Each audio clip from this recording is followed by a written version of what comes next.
again tuning into the Road to Financial Freedom. As usual, this is your host, Gipson, endeavoring to present a proper outlook on modern-day investing in a rapidly evolving society. Today, the topic of discussion will be a closer look at business investment. Business is, of course, a popular term. So many people like the sound of the word because of what it's commonly associated with, which is money.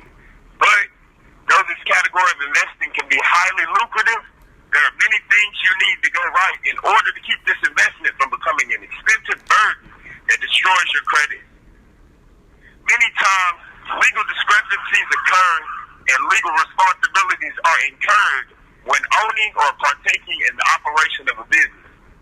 Before helping you understand what needs to go right in order to attract financial prosperity, I want to elaborate on 4 common ways to invest in business. The first way to invest is by purchasing stock from a corporation. When subscribing for stock before a potential corporation has been officially formed by the state you're in, it's good to learn about all corporate formation laws applicable to the state you and your fellow stock subscribers are endeavoring to form a corporation in. The reason why this knowledge is pivotal is because if the procedure outlined by your particular state isn't properly followed in forming the corporation, it may not be recognized as a corporation by law. So, in that case, if you're sued and you and your fellow stock subscribers didn't follow the proper formalities, the creditors may be able to place a lien on your home, seize your currently held and future generated revenue, and destroy your credit score if you have to go through the bankruptcy process. Of course, this is kind of the worst case scenario, and you'd only encounter this sort of situation if an integral part of the process is neglected. However, if you only neglect the lesser important part of the formation process, then the state will generally allow you to still operate as a de facto corporation. De facto means in fact, and this is the type of company that is technically a corporation in fact, though not legally since the proper legal compliance wasn't strictly adhered to. Yet, only the state itself can challenge its imperfect nature as a corporation. So, this can suffice as a corporate entity against individuals, but if the state government challenges the corporate existence of the de facto corporation, then its veil will be pierced and the stock subscribers will be held personally liable to their creditors. To exemplify the application of what I described concerning a de facto corporation, let's say I own a de facto corporation that publishes books. Pretend that I, in the name of the corporate entity, enter into an agreement with the sole proprietor book distributor where I claim that I'll give them 10,000 copies of a book that costs $15 at retail price for $9 per book if the distributor sells the 10,000 copies for the publisher, which is my corporation. Seeing the potential profit, the book distributor agrees to the terms, but after selling all of the books, the distributor rescinds the agreement and keeps the money. After taking the distributor to court, the court upheld the agreement and rules in my company's favor for 2 reasons. Number 1, the doctrine of estoppel made it illegal and reprehensible for the distributor to allow the publisher, which is my corporation, to give his agreed upon consideration, which were the book copies, without coming through on his end of the agreement.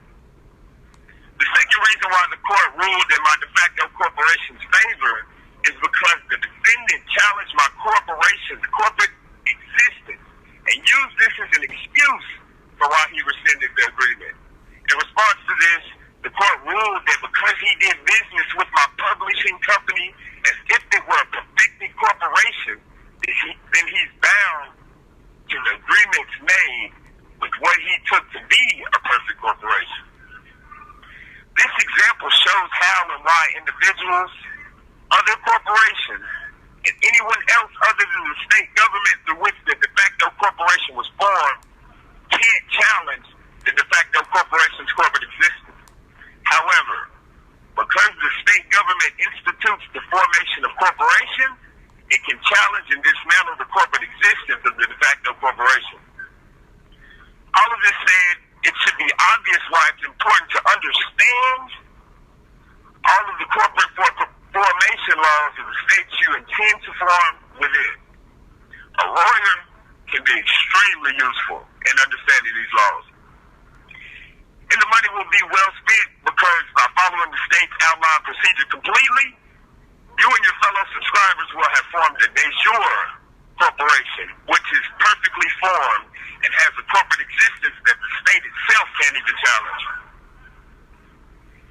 If a corporation already exists and you plan on buying some stocks from the corporation or from one of the corporation's shareholders, one of the main aspects of consideration would be compliance with the guidelines of the Security Exchange Commission. The SEC, which is the acronym for Security Exchange Commission, divides investors into accredited investors and non-accredited investors. Accredited investors may be granted more leeway with skipping tedious and costly formalities than non-accredited investors will. The differentiating factor between the two is financial status.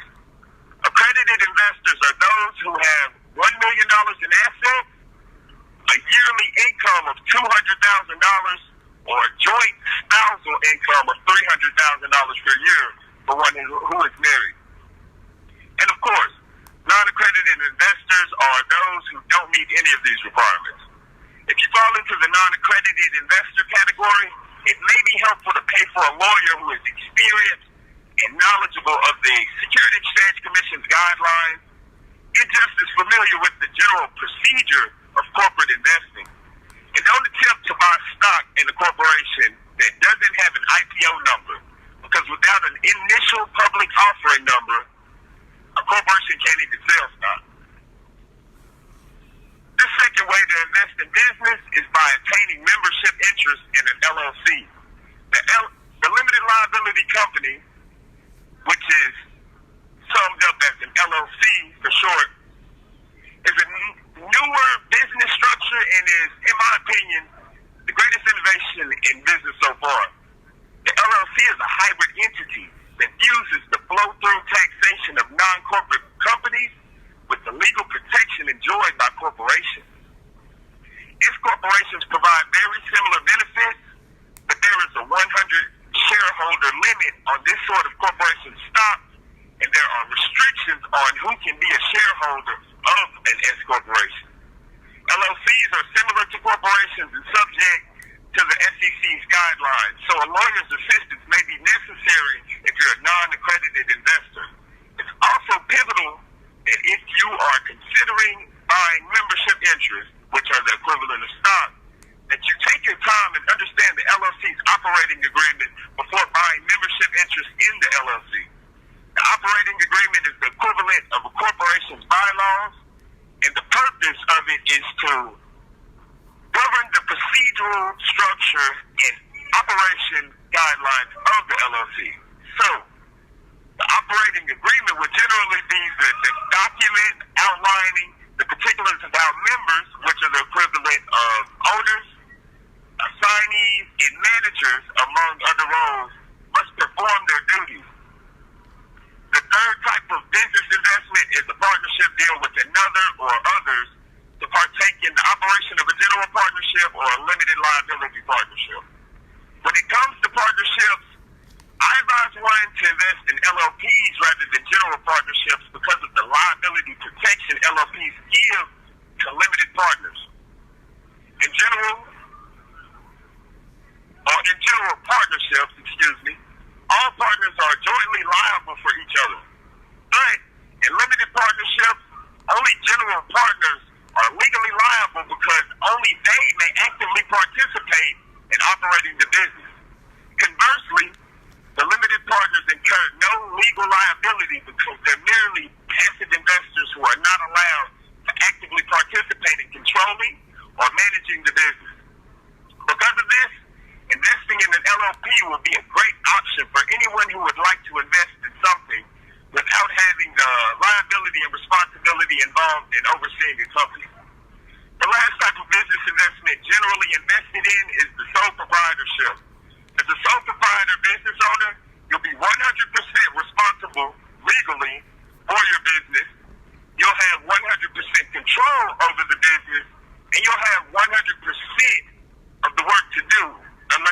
employees or outsource.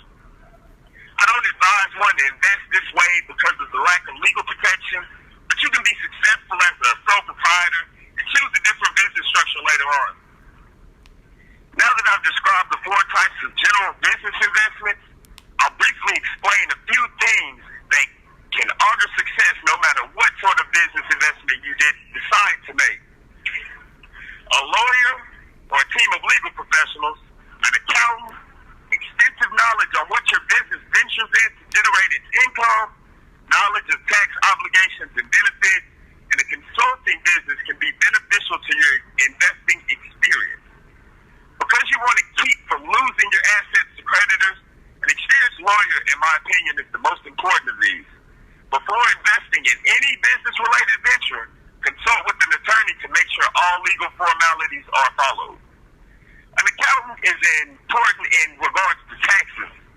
The IRS is real, so if you don't want them to place a lien on your property or empty your bank accounts, you should definitely invest in an accountant. Of course, knowledge of how the business operates is necessary for the expansion, and understanding if the investment will have a high possibility of being successful. Investing in business without the knowledge without this knowledge is the easiest way to fail and go broke. The knowledge of tax obligations and benefits you incur and may use can help keep you from getting ripped off by your accountant while ensuring you get the most out of how you do your taxes. Remember, your accountant wants to get paid too. So, if allowed to have complete knowledge of your financial situation, they may do what's necessary to maximize the amount they get paid rather than focus on your best interest. So, at least learn the fundamentals in order to minimize the amount of time they'll spend on the crop and to oversee what's going on. Lastly, a consulting business may be extremely beneficial to a business owner. But this is the one thing I'd list as optional because of how expensive it can be. Yet, if you're able to afford it without putting too big of a dent in your wallet, they can provide a lot of experience and knowledge that may aid you in operating or investing in the business. Honestly, there are many other things that could be beneficial to your success, but they may be better implemented in certain situations than in others. Because I'm keeping everything very general here, I won't delve into the rabbit hole. Hopefully, you gain something you can utilize in your quest to become financially free through the broad and open-ended world of business today. On the next episode, we'll take a closer look at income-producing investments. Until next time, remain money conscious and ponder on how you would like to invest your money in a way that will cause it to produce more money. I'll leave as I came. In peace.